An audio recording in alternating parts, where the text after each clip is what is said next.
Only a few years after Bosnia, the Balkans once again descended into bloodshed.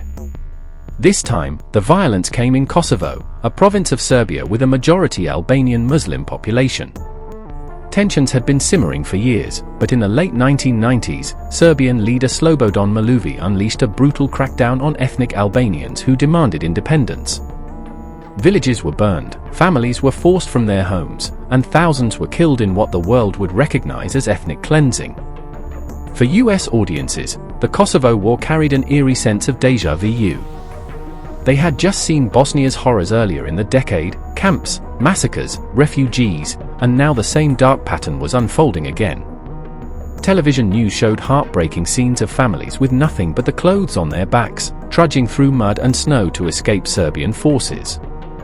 By 1999, nearly 800,000 Kosovars were displaced.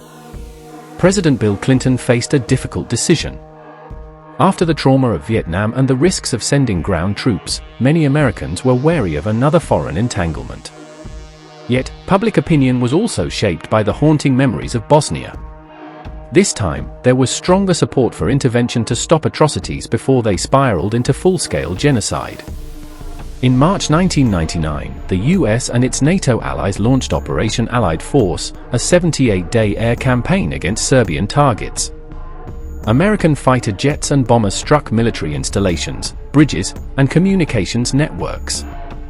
For US pilots, it was dangerous. Serbian air defenses were aggressive, and one US stealth fighter was shot down, becoming headline news. The pilot's rescue became a gripping story for American viewers, a mix of fear and relief.